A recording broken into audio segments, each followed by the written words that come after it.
Hi friends, Padmas mini കിച്ചണിലേക്ക് എല്ലാവർക്കും സ്വാഗതം. കണ്ടാൽ കൊതിയൂറും വായിലിട്ടാൽ അലിഞ്ഞു പോകുന്നൊരു സ്വീറ്റ്സാണ് നമ്മൾ ഇന്ന് ഉണ്ടാക്കുന്നത്. ഉണ്ടാക്കാനോ വളരെ എളുപ്പം. നമ്മുടെ പ്രിയപ്പെട്ട ഗുലാബ് ജാമിൻ്റെ റെസിപ്പി എങ്ങനെയെന്ന് നോക്കാം. ഞാൻ 10 കഷ്ണം നല്ല മധുരമുള്ള മിൽക്ക് ബ്രെഡാണ് എടുത്തിട്ടുള്ളത്. ബ്രെഡിൻ്റെ 4 സൈഡും കട്ട് ചെയ്ത് മാറ്റിയിട്ടുണ്ട്. ഇനി ഒരു ജാറിൽ ചെറിയ പീസാക്കി ഇട്ട് നന്നായി പൊടിച്ചെടുക്കാം. പൊടിച്ചത് ഒരു ബൗളിൽ ഇട്ട് കൊടുത്തു. ഒരു വലിയ സ്പൂൺ പാൽപ്പൊടി കൂടി ആഡ് ചെയ്തിട്ടുണ്ട്. ഇനി കുറേശ്ശെയായി കാച്ചിയ പാൽ ഒഴിച്ചു കൊടുക്കാം. ഒരു വലിയ സ്പൂണിന് 1 സ്പൂൺ പാലൊഴിച്ച് കുഴച്ചെടുക്കുക. ഇനി 1 സ്പൂൺ പാൽ കൂടി ഒഴിച്ച് നന്നായി കുഴച്ചെടുക്കുക. കട്ടയില്ലാതെ നന്നായി ഇതുപോലെ കുഴച്ചെടുക്കണം. ഇനി ഇതിനെ ചെറിയ ഉരുളകളാക്കി എടുക്കാം. ഉരുട്ടിയെടുക്കുമ്പോൾ ക്രാക്ക് വീഴാതെ നോക്കണം. ഫ്രൈ ചെയ്തെടുക്കുമ്പോൾ പൊട്ടിപ്പോകാതിരിക്കാനാണ്. നിങ്ങളുടെ ഇഷ്ടത്തിനനുസരിച്ച് വലിപ്പം കുറച്ചും കൂട്ടിയും ഉണ്ടാക്കിയെടുക്കാം. 10 ബ്രെഡിൽ നിന്നും 20 ചെറിയ ബോൾസാണ് എനിക്ക് കിട്ടിയത്.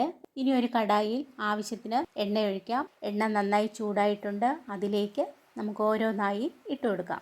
ഞാൻ റിഫൈൻഡ് ഓയിലാണ് എടുത്തത്. ഒറിജിനൽ ഗുലാബ് ജാമിൻ്റെ ടേസ്റ്റ് കിട്ടാൻ മണവും ടേസ്റ്റുമില്ലാത്ത റിഫൈൻഡ് ഓയിലാണ് നല്ലത്. ലോ ഫ്ലെയിമാക്കി വേണം ഫ്രൈ ചെയ്തെടുക്കാൻ. അകവും പുറവും നല്ല പാകത്തിന് വെന്ത് ഫ്രൈ ആയി കിട്ടുകയുള്ളൂ. എല്ലാം ഫ്രൈ ആയി വന്നിട്ടുണ്ട്. ഇനി ഒരു പാത്രത്തിൽ 1 കപ്പ് പഞ്ചസാര ഇട്ട് കൊടുക്കുക. അതിലേക്ക് 1 കപ്പ് വെള്ളവും കൂടി ചേർത്ത് മീഡിയം ഫ്ലെയിമിൽ തിളപ്പിക്കുക.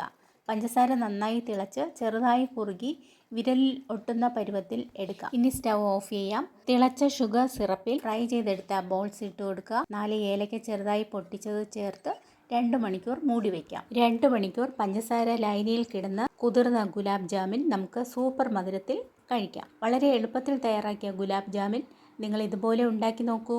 വീട്ടിൽ തന്നെ ഉണ്ടാക്കി കുട്ടികൾക്ക് കൊടുക്കാം. എൻ്റെ ഈ വീഡിയോ നിങ്ങൾക്ക് ഇഷ്ടമായോ?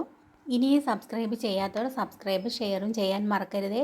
നിങ്ങൾ മറക്കാതെ ഫ്രണ്ട്സിന് ഷെയർ ചെയ്യണേ. ലൈക്ക്, കമൻറ്റ് എന്നിവ കൂടി ചെയ്യണം. അടുത്ത പുതിയൊരു വീഡിയോയുമായി എത്തുന്നതുവരെ എല്ലാവർക്കും ഗുഡ് ബൈ.